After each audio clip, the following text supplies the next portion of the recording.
So you got choked out yesterday? Yeah, it hurts. Yeah. My jaw hurts. My throat hurts. My beard hurts. All of it.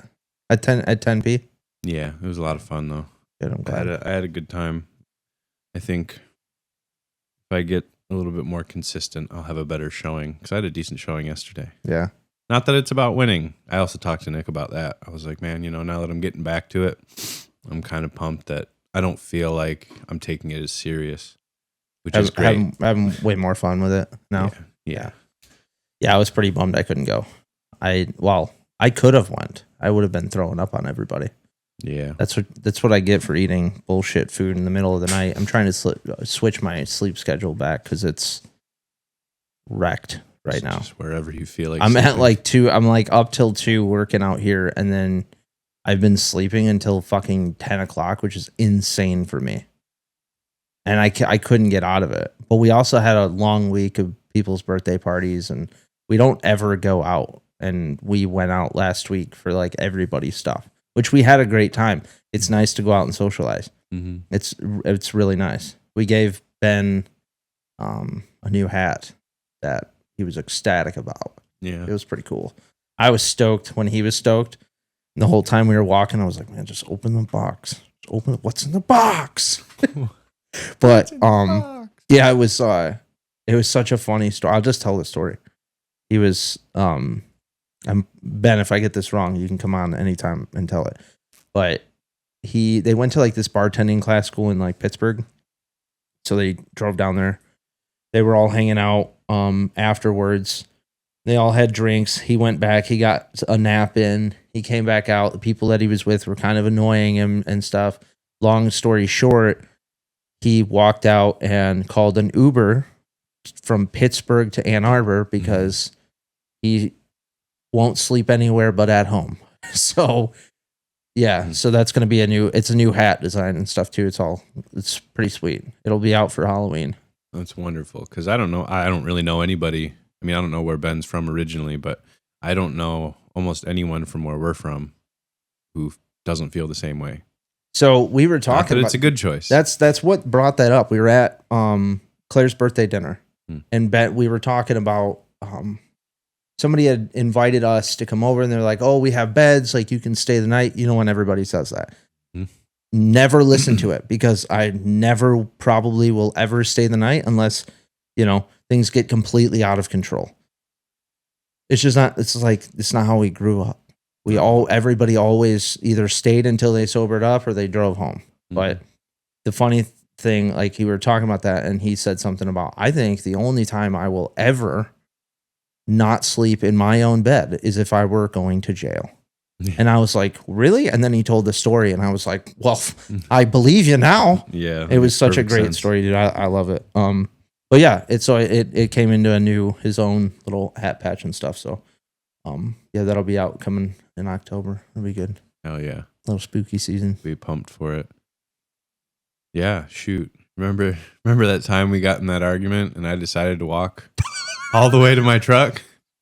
Took me like 3 hours. I literally didn't even understand. We were rolling in the driveway, and I was like, Matt, what are you so mad about? What is going on? And then I don't remember what it was. It was just like no clue. It was like F you, this is all done and I'm out of here. And then I turned and you were just walking, and then I was like, well, he'll come back. And then I came out here. This is back when the podcast room was a gym and everything. And I'm like, oh, Matt's not here. Fucking waited, called you, or I think called you or texted you. Phone was dead. Yeah. I was like, well, I don't know where Matt's at. So come to find out, you walked all the way. What? How long is that? It's got to be like 7 miles in flip-flops. So in pouring rain. Yeah. And then you ran for part of it? Yeah, I ran. Towards the end, I was getting sick of walking, so I decided to run. But yeah, I think it took me like 3 hours to walk from here to Jackson Road. Yeah. That was a fun night, though. It was. Up until then, I regretted my decision, but I was too stubborn to turn around. I regretted it around like State Street. I was like, well, we don't learn unless we do things, that stubborn us chooses. At the end of the day, I just reformed it to say that I got extra hiking in before we went to Colorado. That is very fair. Shoot. I mean, we met up the next day for work. So it was literally a nothing event. We did. Except I just decided to walk real far for no reason. Yeah. We were both laughing about it. Yeah. Yeah. Speaking of the next like upcoming months and stuff, we talked about kind of getting into suicide awareness or unalive awareness. I'm not entirely sure how we're going to be able to get this out, but I mean, I think it's just a crazy thing to me to think that you can't say words like that. And I understand maybe for children and stuff, and I'll probably post this one as like an 18 and up, which is fine. But it's just crazy to me that, you know, we're doing this to basically keep awareness going with that and push an idea to steer away from that, you know, decision in life. We both have lost people who have chose to do that years ago and recently, and it just, I mean, it's a massive epidemic that people think that that's like the only way out. Me and you were actually talking about that on the phone, and I had told you, me and Ben had been talking about it too. And it's like when you have these times where you're feeling alone, it's really just you isolating yourself, thinking as if you're completely alone. You have everybody around you. So we talked about it in reference of being in a relationship. You're with somebody and then you split up with that person, and all you want to do is be with that person. You jump it back into another relationship and you do the same thing, and then you try to please them for every bit that you can in order to continue to make them happy, because you feel as if they're the only thing that will keep you from being alone, when in reality, you're actually turning away from friends and family and a lifestyle because you're chasing not being alone. You're actually isolating yourself and becoming more alone. When if you look around and if you just speak up and ask or talk to people, more than likely, it might not be everybody, but more than likely there's somebody who will invite you over or have you hang out with them all the time, just to make sure that you're feeling less alone and you can start using all the tools to kind of work yourself back up into a better place mentally and physically. Yeah, it kind of becomes like a forest through the trees sort of deal. You're so focused on your problems and your whatever in that moment that you forget about all the people around you, all the trees around you in this case that are willing to help you or, you know, block the sun or give you some shade or some comfort. Yeah, you're like chasing this red hooded figure down through the forest, and you get further and further and further in, and then you start to look around, and when that figure's gone, you're completely stuck in it. Yeah, well, and you know, whether it's a breakup or whether it's anything else, if you try to be self-reflective, you end up feeling like you're a burden on people. And it's kind of something we'd talked about before. Just go to the bathroom. Just go inside. These are your friends. Hopefully these are your friends. Hopefully these are people that care about you, you know, close to you in life. So you're not a burden. You're loved. Use the people around you to help yourself back up. If you're feeling down, if you're feeling in a dark place, it's necessary. And then even to like, in contrary to that, if you do try to reach out and you don't have anybody else around you, like actually, like the friends that you have turn out to not be good enough friends, that's a great lesson too, because that just means that the people that you're surrounding yourself with weren't that good in the beginning, and they're not there to benefit you in the first place. And the people that you hang around really says something about yourself. You should be hanging around people who are, you know, I mean, we all have a mix of friendships.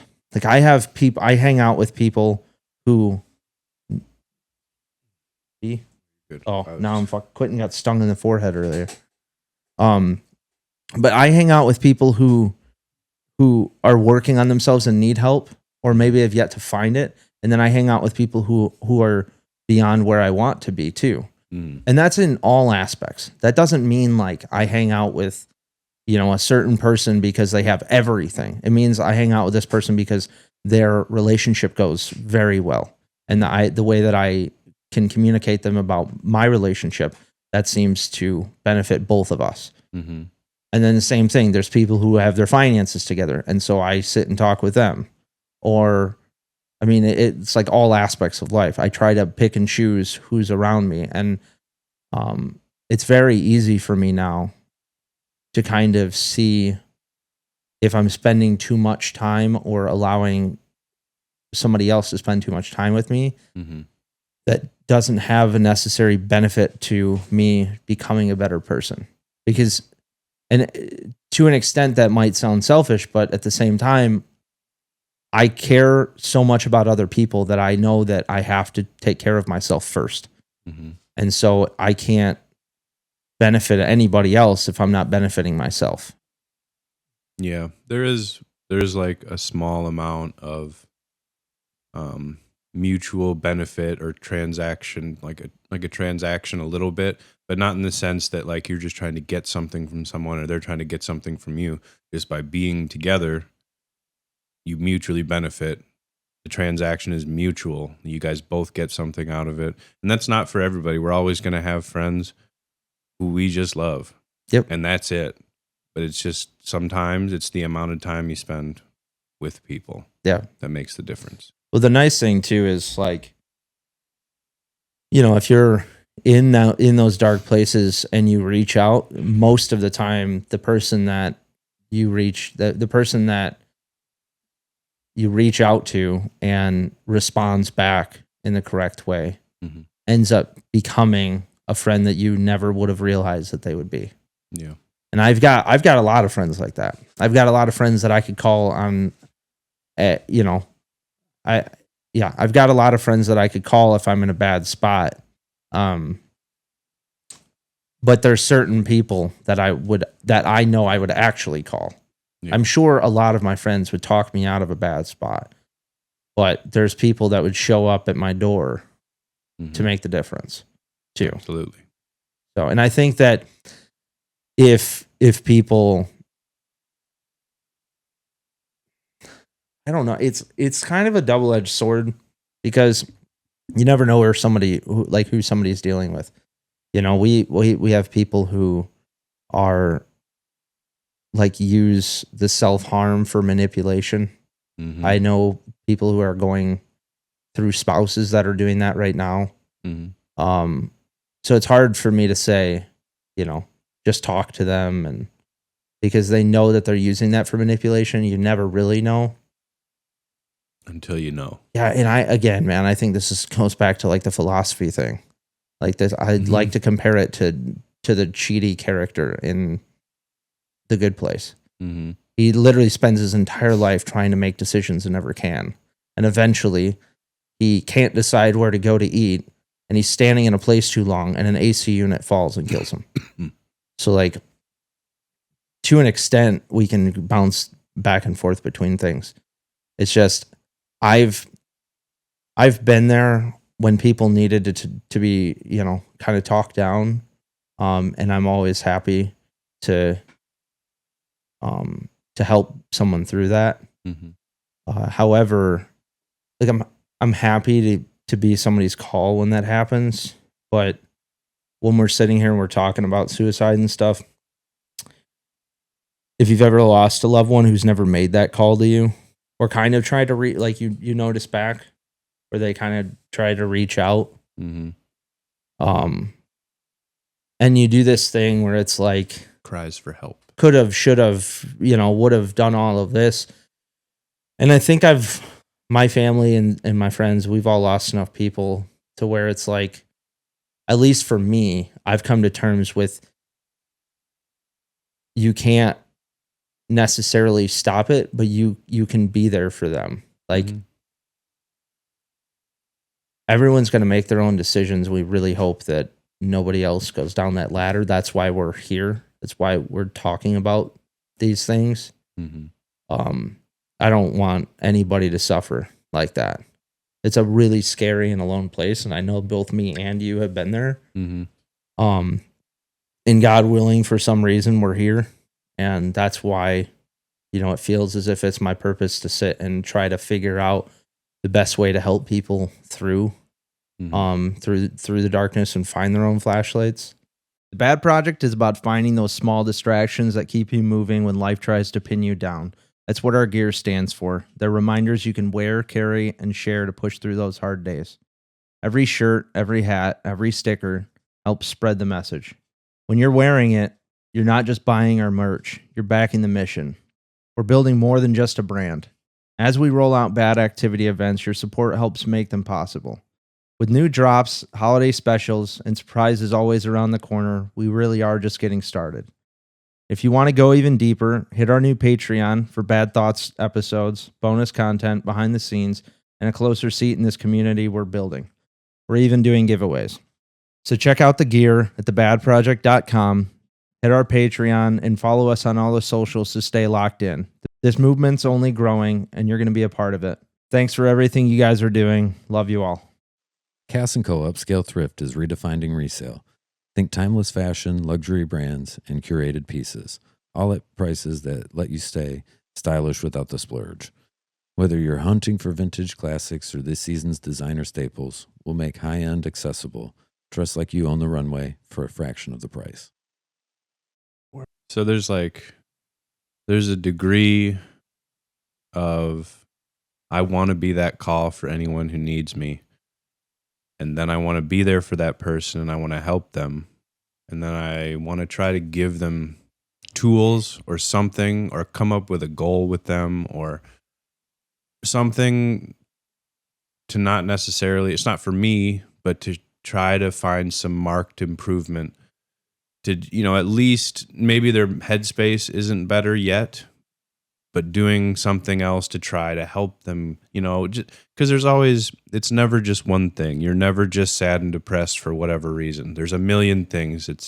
There's your lifestyle. There's, you sit in your room all day. There's drugs, there's alcohol, there's food, there's the people you're around. There's a million decisions that go into why someone feels a certain way, and not necessarily one thing is going to change any of those. But finding something to aim for, whether it's making your bed every morning, start out with a win, or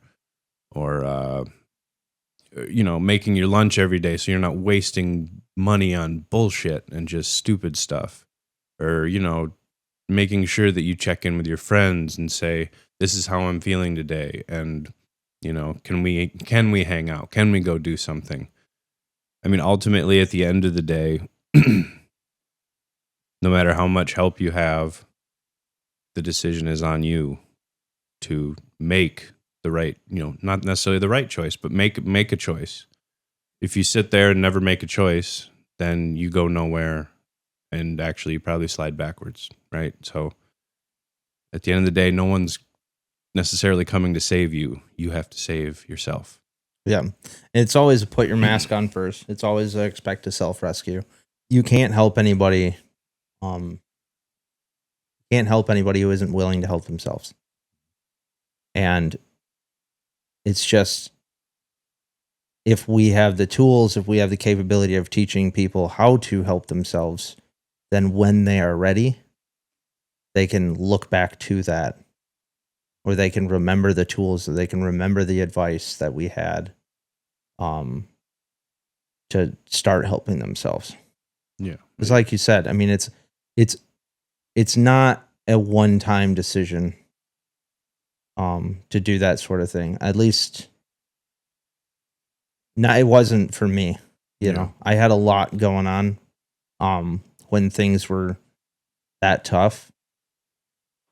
However, I managed to pull out the right tools and slowly started to help myself one step at a time.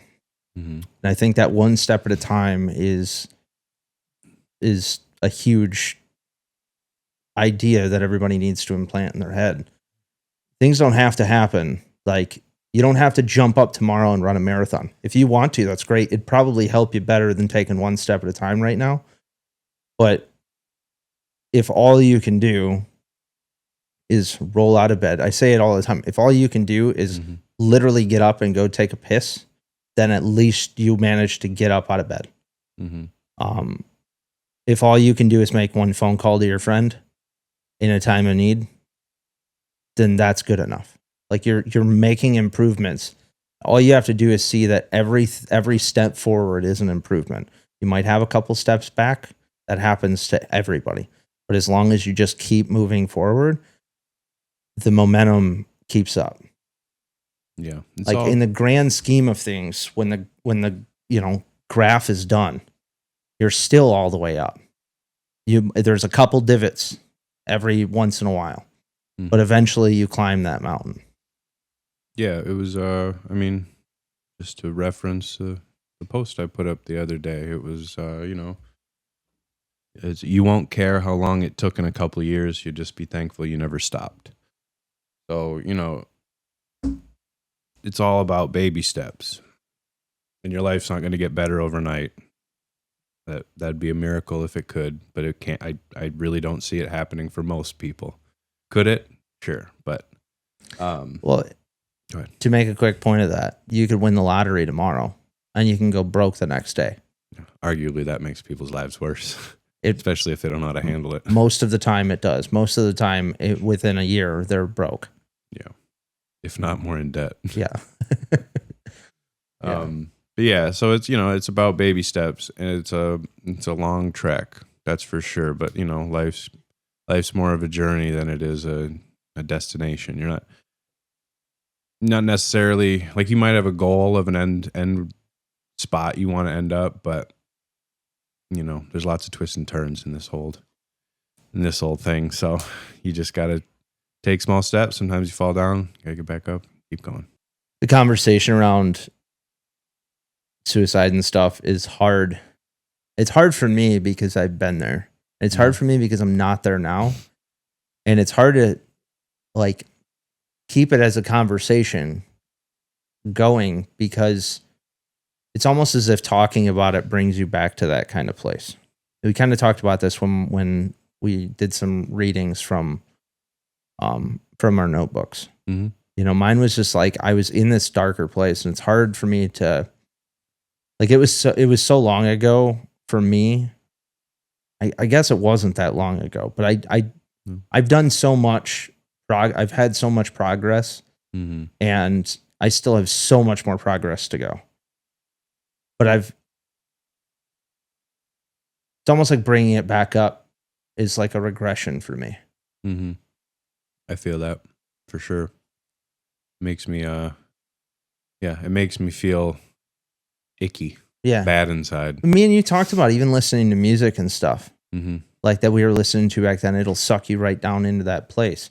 So I really think that it's not just about who you hang out with. It's about what you intake, right? And if you're intaking, if you're just intaking, social media and stuff in the terms of seeing what other people have, or what other people are showing you they have, and the perfect lives that they're living, and just this clean version of everybody. And then you're also spending time around people who don't make you feel good, or you can't actually communicate or can't grow with. Like, you're listening to, as much as I love a sad, depressing country song, like there's some songs that you probably shouldn't listen to on repeat 1,000 times. You're forcing yourself kind of down those darker paths by allowing all of this content to be around you.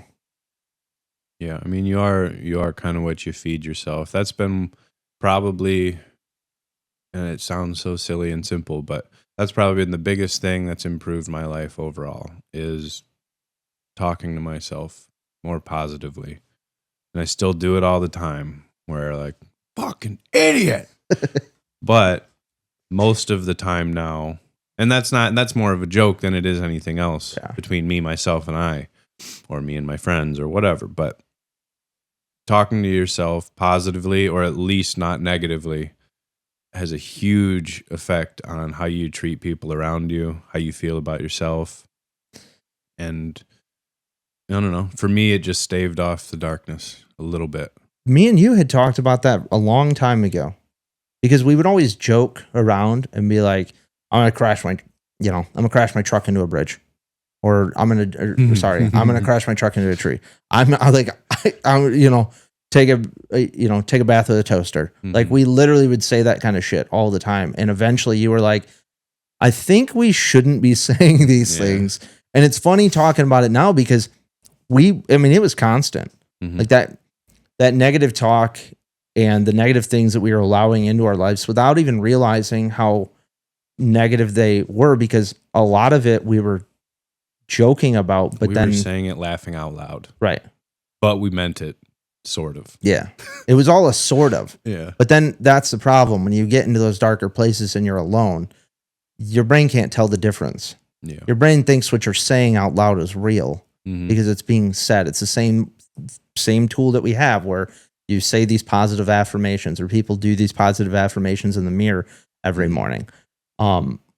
It's a weird fucking thing to do when you're going out and you're saying these positive things. Like, if you stare at yourself in the mirror in the morning and you say, I love you, I love you, I love you, like, into the mirror, you feel like a fucking crazy person. Mm-hmm. So imagine you don't have a mirror in front of you and you're just talking about wanting to end your life, or you're talking about this, but you're joking. Your brain can't tell the difference either way. Mm-hmm. So it really is like I found, obviously, that books have helped me a ton, because I'm taking in perspective from positive people who have had hardships in their lives, or who are just have dedicated their lives to understanding more. And I like, that has been a huge thing. Journaling has been a huge thing for me. I've talked about other tools and stuff, and we're developing more, we're finding more. Mm-hmm. As we go, but a major thing is what is coming into your life. What are you allowing into your life? What are you intaking? And I think me and you had even talked about, how much podcasts that you even listen to. Me and you had talked about how, like, it can be an excessive amount. It's like switching back and forth, because I did the same thing where it was like, Mm-hmm. I wouldn't listen to any music and I was having months of podcasts, but then you're listening to only somebody else's thoughts all the time. Mm-hmm. As long as you're self-aware and you can go, okay, well, those are their thoughts, these are mine, then that can continue. Mm-hmm. But if you start to identify as those their thoughts because that's all you're hearing, I think that goes back to what you said, though, and have, like, the mud buddies is just sitting with somebody and sitting with yourself. Like, sometimes you just have to sit in the quiet and you have to analyze kind of what you're allowing in, Mm-hmm. what you're allowing yourself to speak about yourself. I guarantee, well, I guess I can't guarantee anything because that's not how life works, but Okay. I bet We're going to have, like, a new thing where it's just like, okay, Cheaty. Because we're both, that's the point of being self-aware. It's like, we say the word guarantee and then it's like, well, I can't do that. So, well, yeah. I mean, always and never. Yeah, exactly. But yeah, I bet that if you get up in the morning and instead of looking in the mirror and saying, fuck you, or being like, oh, I got to do this again. If you can just try to say, hell yeah. I think over time, you'll feel a lot better about yourself. Even if you say it with a fucking frown on your face. You don't have to be smiling. It's just not how life always is.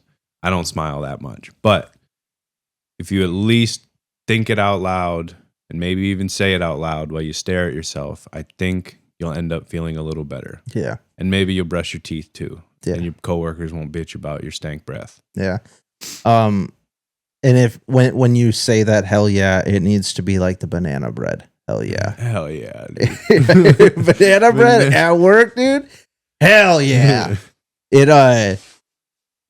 The benefit of speaking things out loud, it's the same reason that we sit here and talk. It gives us, my brain can roll a million miles a minute. I don't always intake everything that it thinks. And I know that that's a good thing. You should let your feelings and thoughts kind of come and go. Mm-hmm. The book that we're all reading, which I know that you have not yet, but I have the Audible for you. The guy, under whatever circumstances, people can read the book. It'll be out as our first giveaway. But the guy went to prison and he managed to like study the act of being self-aware. And that in turn made him like the happiest person in prison ever. Like everybody around was like, how can you be so happy? Well, he was basically just allowing all of his thoughts to come in and then let them flow and go through. Mm-hmm. It's an interesting book. And I think people should definitely listen to it, especially because of the success that he had after he got out. He spent 6 years from like 24 years old or 20, I think it was like 7 years, 24 years old to 31. Mm-hmm.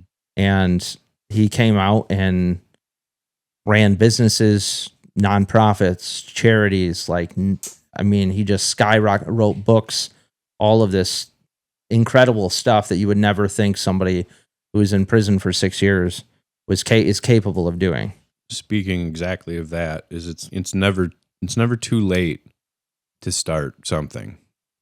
People might look at you funny for whatever. Say you need braces, say your teeth are all fucked up, but you get the money and then you start feeling bad because you're like, what are people going to think if I have adult braces? Well, guess what? When you get it done and your teeth are straight and nice and you get them taken off, no one's going to notice. So you can kind of, no matter what part of your life you're in, if you're trying to keep growing, you can start whatever, whenever you feel like it. At any point in time, it just takes one step. And we talk about that all the time. Me and you talked about last time, you rolled with somebody's 65-year-old pilot and got his black belt. Mm-hmm. And it, like, you can go back to school at any time. Mm-hmm. You can, anything that interests you, you could, like, we're not sitting here saying quit your fucking job, but make smart decisions. And if you're capable of changing your job to start doing something that you like, or make sacrifices now to make yourself happy in a little while, mm-hmm. by changing your career path or changing who you're hanging out with or whatever, start making the decisions today, because today is what matters. It's the easiest thing in the world is to put things off until tomorrow.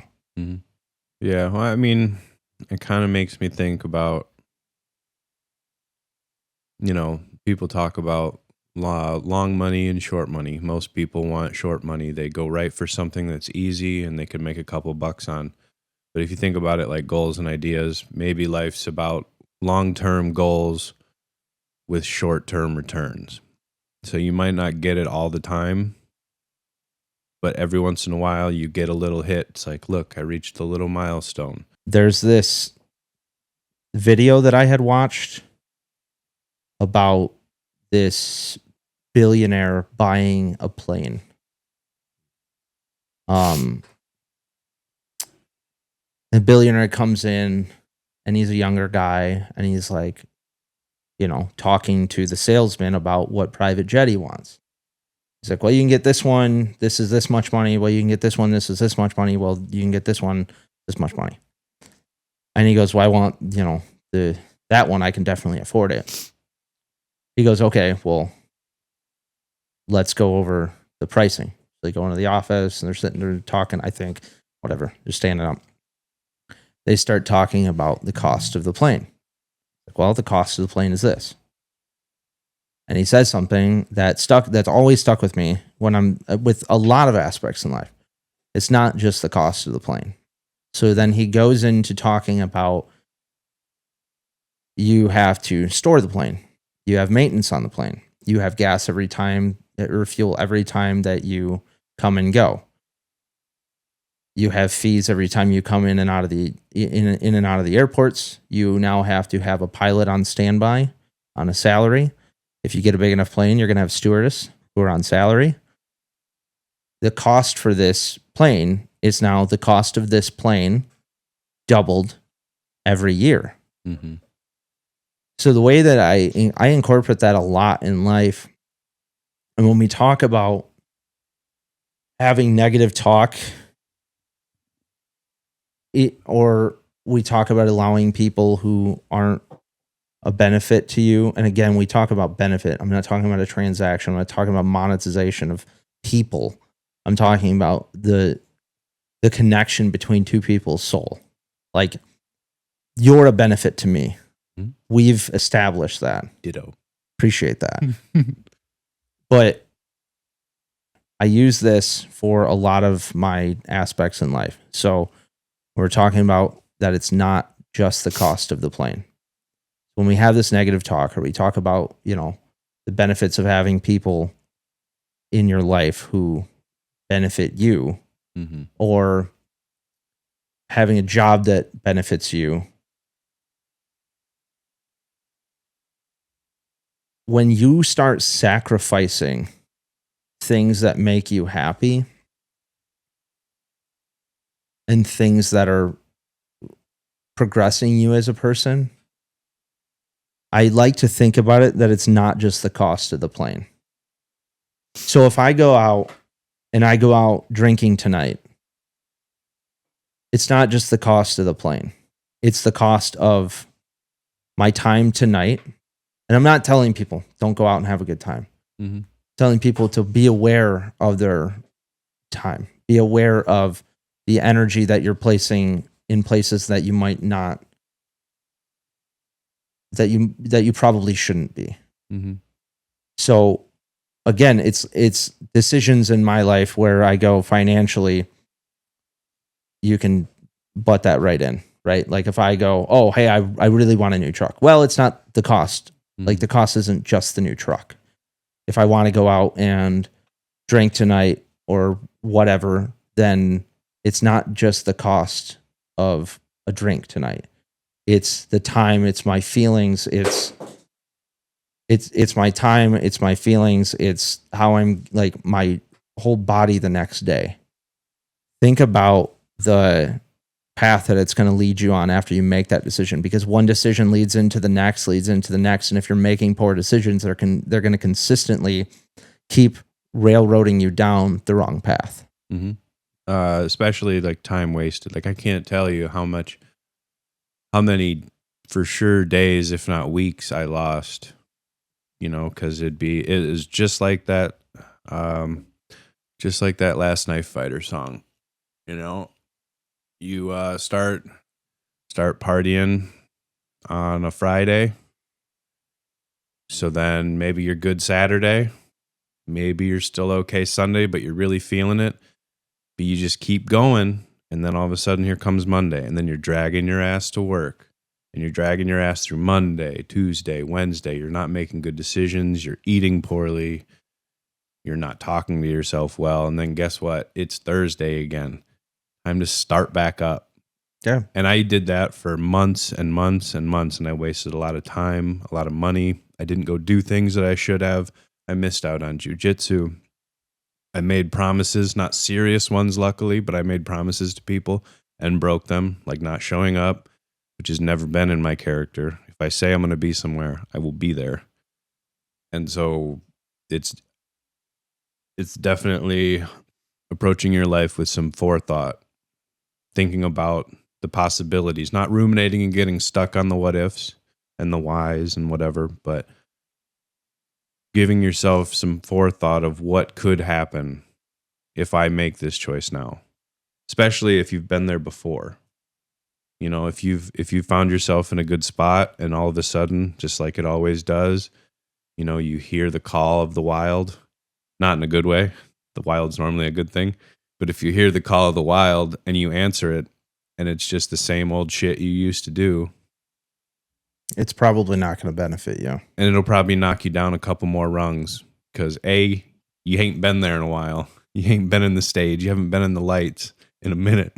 And so, well, and having B, forethought is important. B, you take it out on yourself even worse. because you know that you've been there. You know that you shouldn't have made the bad decisions. Mhm. So it pushes you down even further. Yeah. I mean, maybe there's somewhere where you might bounce back faster because you know how, but why do it at all? So when we first started coming up with stuff for B.A.D, me and you were sitting at Over the Edge, and we were both still in pretty fucked up places.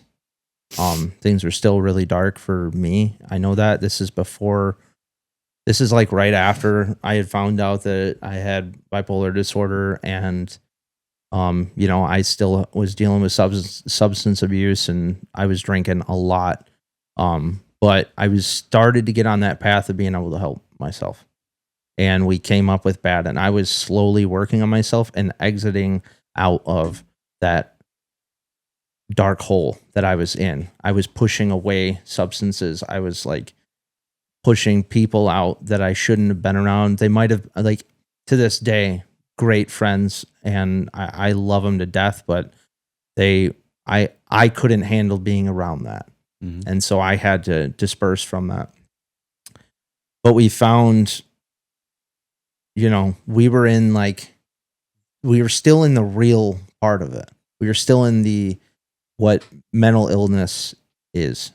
We were still in what and where suicidal ideations will take you. And I wrote this. I thought me and you were just sitting next to each other at Over the Edge, I thought. But I wrote,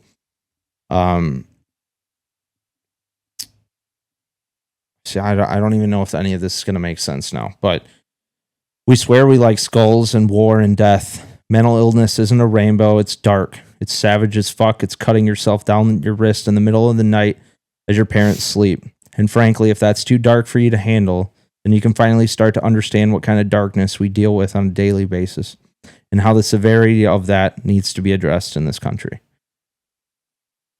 And so I think that alone kind of stuck with me when we started building this, because we've yet to have people say, well, you can't say that. Well, you can't do this. Well, that's too dark to talk about. Mm-hmm. The realistic thing is that's what some people's heads think of on a daily basis. Yeah. Like some adults, some kids, anybody who's fucking struggling and that kind of thought pattern has been introduced to them, they can't get out of that. They can't get out of the thought of hurting themselves in the middle of the fucking night while people are sleeping. They can't get out of the thought that they're completely alone and they have nobody else. And I'm not a savior by any means. But I know that I can say this. There were points in my life, even when I was working on myself, when I got out of the darkest places and when I was in my darkest places, that I thought I wasn't going to come out of it. And the benefit that I have now is knowing that I was completely delusional in those times. Mm-hmm. And I'm only saying that for the people who are in it. For the people who are in those scary and dark fucking times, or they're trying to better themselves and they still feel like they have this darkness latched onto them, you're not alone. You will get the fuck out of it. All you have to do is just keep crawling, and I promise you that you're stronger than whatever is dragging you down. So that thought of this dark place that me and you talk about, that we still carry with us, like our heads are still can go to some really fucked up dark places, and it's fucking easy to do. And sometimes, it's a little like I get a little creative from in those places. But whoever's there and whoever's struggling there has the ability, no matter who you are, no matter what background you come from, You have the ability to crawl yourself out. And there's people like me and you. There's people all around the world that have done it before. We've talked about it before, but I think I think I just said it once. I don't even know what we were doing, but it was like, for the strongest among us, the ones who ask for help. You know, because if you've been in that dark place, you might feel real weak and like like you're a waste or whatever. But you've already survived this long in that spot. Every crew's got that one guy who shows up late, drinks gas station mud, and wonders why he feels like trash by lunch. Don't be that guy. Construction Coffee Co. isn't cheap sludge. It's small batch coffee roasted to keep you moving when everyone else is crying about their backs. Smooth enough to sit black, strong enough to keep you upright when your foreman's breathing down your neck. Fuck that guy. And yeah, they've got gear too. Shirts, hats, workwear built tough enough for the job site, not that pajama junk your apprentice wears. This stuff actually holds up when you're crawling through mud or hanging steel. They're there for you to roast beans and roast you, just like you do with your buddies on the job, because that's the culture. Talk trash, laugh hard, and get it done. Construction Coffee Co. Clock in, drink up, shut up. Go to constructioncoffeeco.com to get yours. So how is it being back at climbing, rock climbing? Okay, so it's funny that we're talking about these, darker times and kind of what helps pull us out when it comes to these tools and stuff. Whereas I kind of leaned into jiu-jitsu with you and Nick, I had rock climbing under my belt for a little while. I'd only done it, indoors for some time. I did it when I was a little kid. It's funny. My dad was working for this guy, Louis, and I didn't know, but now I do. At the time, he, in the upper loft of his barn, had this big, like the entire shape of the barn was all a rock wall. Mm-hmm. And so I would climb that as a kid. That's spent my time up there, or my dad would go pick up his checks or whatever. But later on, Nate's uncle, Tom, took me and Nate to Planet Rock. And that's where we kind of, I fell in love with it. Mm-hmm. So I kind of jumped back into it because it was just something easy that me and you could meet up and do. Mm-hmm. And me and Nick could meet up and do. Me and Nate did for a while.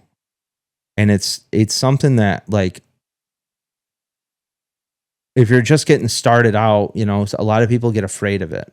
And if you're tied in safely and like there really is no, and you have a good partner, again, we talk about good partners, there's no way that you're going to get hurt unless you're doing completely stupid things. It's an excellent trust building exercise. Yeah, completely. So, it's one of my favorite activities to do. I've done a little bit outdoors now. We got LEED certified and stuff a while back. But when I first get back into it, obviously I'm not as strong as I used to be when I'm doing it. And it's funny because my body still wants to move the exact same way as when I was way skinnier. And I'm getting there. But when you're rock climbing in indoors, outdoors, whatever, you're so dialed in to every single move that you're making, every single way that your fingers are touching whatever hold. If you're using your feet enough, which, by the way, people, your feet and your legs have a lot to do with climbing. It's funny. I had a conversation with my friend Jay. He was a rock climber, like out in out west for a while. And he's like, "Oh, do you know the difference between men and women climbing and why women are better?" And I usually better when they're first starting out and stuff. And I was like, "No." He goes, "It's because they automatically start using their legs. Men, we always think we jump on that wall and we try to pull ourselves up." And one of the biggest things that I can tell anybody who's starting out when they're rock climbing is trust your feet. Trust your feet and use your feet.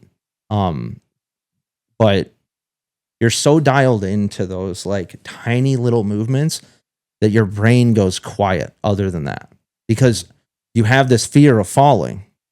You have this, like, instinctual, like, I don't want to fall and get hurt, even though once you fall, you remember someone's got me.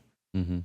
But like the entire time you're doing it, your brain's so dialed in because you're fighting the instinct of not falling because you are going to die, but you're not. So as you're working up the wall, you're working on these little tiny problems, and your brain goes quiet enough only to work on those problems, going all the way up, and you have little stressors the entire way, all the way up. And when you get there, it's like an automatic achievement every time you hit the top. Mm-hmm. And top rope is fantastic. I can't believe how many people are there bouldering, dude. It's so, just so you know, I don't know if you've seen it since, that whole front section is all bouldering. So imagine where we were top roping. Oh, really? And they had that little section of bouldering. There's a whole nother section of it. And that fucking place fills up so fast. I don't even know. It's crazy to me because I go in, there's like over 150 people in there bouldering, like waiting for turns. And then you go into top rope and there's only like 10 people doing top rope. Well, as far as ease of access, if you're going to pay for the membership, but you're afraid to do anything else, or you don't want to, for whatever reason, bouldering is. That's go climb a jungle gym. That's bouldering. Yeah. It's like easy access. It's really fun too, because you have to have more core muscle when you're bouldering too, because you're not necessarily climbing up and down. You're climbing left, right, up, down, under, over, down. Upside down. Like you're doing all of these really like, I guess, would it be static movements? Maybe not. I don't know. No. My terminology with it is, that's another thing. When I get back into things, it's hard for me to remember all the terminology, even though I've had it. Mm-hmm. But that's where repetition helps. Like I forget what certain holds, are called. And so like I told Cass, there's a jug up there when it's a chip. Mm-hmm. And there's not a gigantic hold to grab onto. But it's climbing is by far one of the best things that's ever happened to me, because it's such an, like, if I ever feel like I'm not capable of accomplishing anything, I can go right in there, jump up on the wall, do a challenging climb, and even if I don't get to the top that day, I know that I can keep working on that route doing top rope. Lead climbing was pretty nerve-wracking for me the first time that I did it, especially because the gym, as they should, makes it a big deal, because you can really hurt yourself if you're not doing things correctly. That being said, I'm excited to get back into that more too. And eventually I'll get into climbing outdoors and stuff like that too. But it's been a really exciting thing to get back into. Yeah. It's really interesting how we did all that, got lead climb certified and all this stuff. And then we went out to Colorado and it was like, climbing outside's different. I don't like it as much. Maybe we'll boulder. And then we started bouldering and it was just like rocks falling out of holds. And I was like, you know what? We also didn't have pads and stuff, but it's like, it's way more dangerous. There's like up on Lily Mountain, there's a spot that it depends, because me and Cass are going, actually, when this episode comes out, we'll be on a plane to Colorado. Yeah. I'll be super excited. So she's super excited too. We're going to go for her 30th birthday, and then we'll be back before the day before her 30th. But there's a spot in Lily Mountain, if I'm capable of, buying some harnesses, and might have a return policy, there's an REI, then maybe, I might be able to go do some lead climbing out there, or at least do a top rope. Because I know on Lily Mountain, there's at least one. I just don't know the level that it is. I know that you can hike up and put a top rope up. So, me, you, and Nick go there? Different mountain. No, we went there, but all three of us went different forever. ways, and one of us made it up, and two of us never did, I thought. Yeah. Me and Cass went up the last time me and you were there. I remember getting lost a lot, that's for sure.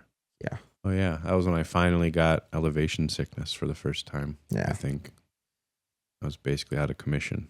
Remember the me and you had went up. That was the very first time we went to Colorado. When we went from Nashville to Colorado, went out to Estes, and we were hiking up one of the big trails there. But they had a massive snowstorm the day before, and so we were only I think 3 total cars there, and some people Bear Lake. Yeah, and some people were literally just hanging out at Bear Lake.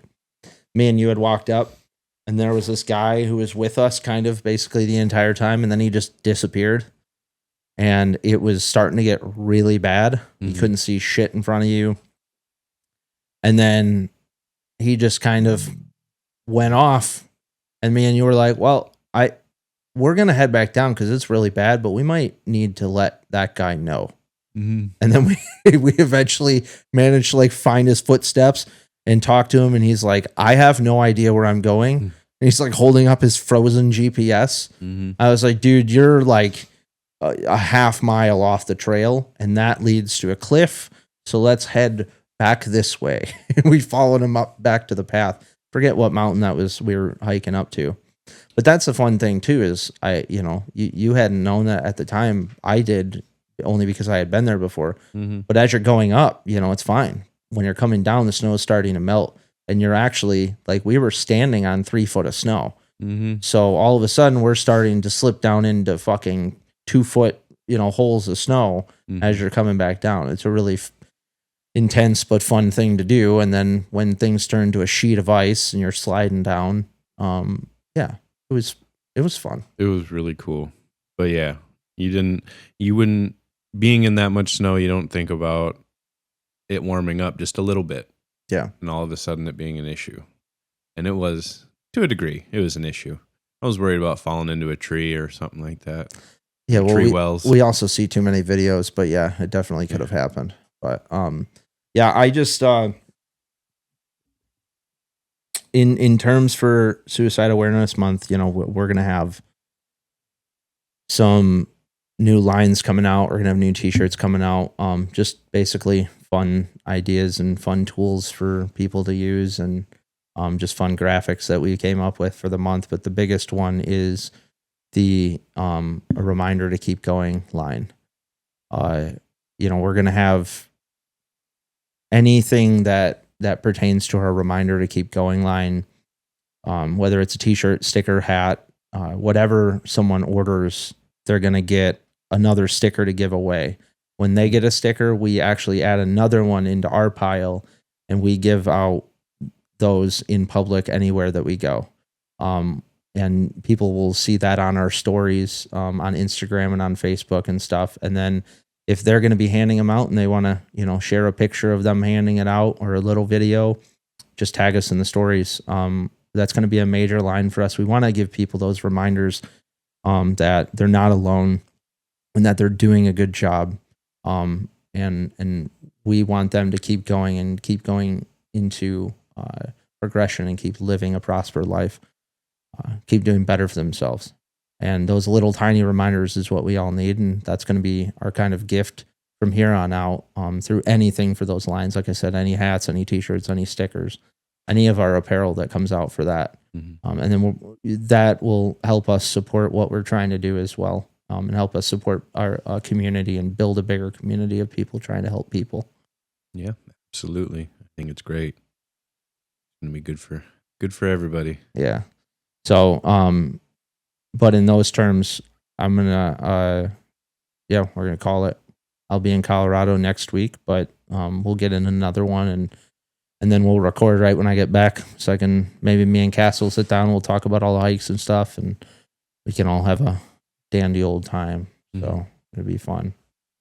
Also, shout out to Bo. I think it was 427 days sober. Hell yeah, no dude. Small feat. Congratulations. Yeah, he's 14 months. He's coming over tomorrow to help me with the oven, putting in a gas stove. Very cool. Yeah, love it. All right, love you, dude. Love all of you. Thank you, guys. Peace.